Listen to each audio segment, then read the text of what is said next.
Okay, so now we're gonna do the other lining side. So if you're doing the small version, this it won't have this inset zipper pocket, but the medium and the large do. So the first thing I'm going to do is I'm going to prepare my zipper. So I have a zipper pull, and I am using zipper by the yard. So I just need to put that pull on. I like to separate it using a zipper jig. I'm just putting that back on. There we go. Got my zipper ready to go there. Just going to set that aside for now. Now we're going to do the inset zipper pocket on the lining. If you have the small version of the pouch that you're making, you will not have this. This is only for the medium and the large. So the first thing we need to do is to draw a rectangle on our lining piece or our pocket piece. So you want to draw it 1 inch down from the top of the pocket piece and 5/8 of an inch away from the sides. So I'm just going to draw a line. And then because I am using zipper by the yard, my rectangle needs to be 1/2 inch wide.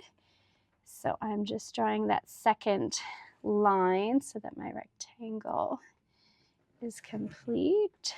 And then I'm going to match the sides. And now I have my rectangle on there. I have marked my centers on my lining piece and on my pocket piece. And we are going to have the right side of the pocket piece facing the right side of the lining piece. And this lining or the pocket piece needs to be pinned 1.5 inches down from the top of the lining piece. So I'm just using my ruler to find that spot. And I'm just going to pin that into place. I just usually use about 3 pins. I'm going to take this to the sewing machine and I'm going to sew on top of this line in a rectangle. So I usually like to start in the middle here at the top and I go around the rectangle. I pivot at the corner and I go down. I pivot at this corner, go around, pivot, pivot, and I meet back here where I backstitch to lock my stitches. I've got that sewn. Now we need to cut into this, but first I want to kind of mark where I'm going to cut. So I like to draw a Y and then a line, and then I draw another Y at the other end. Okay, and now we need to cut on that line. So I like to fold it in half to get started, just to make a little snip. And then I just follow that line. Now when you get to this corner, you're going to cut like that. You want to get as close to the stitches as possible without cutting into the stitches. You're going to do the same on the other side.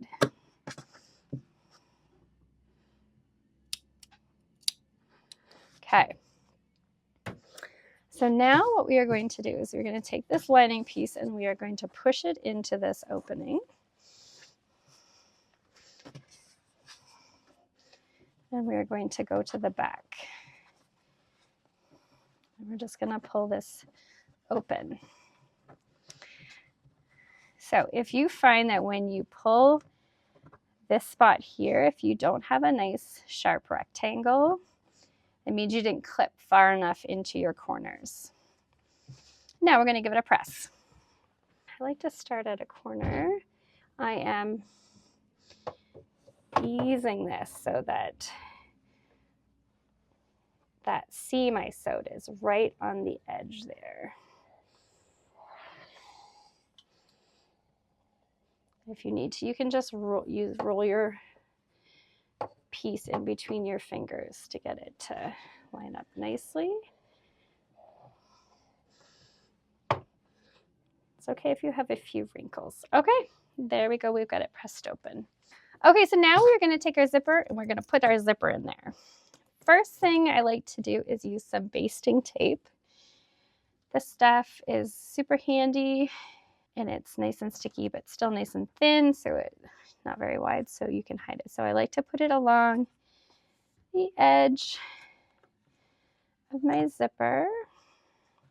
This is going to hold the zipper in place while I'm top stitching it down.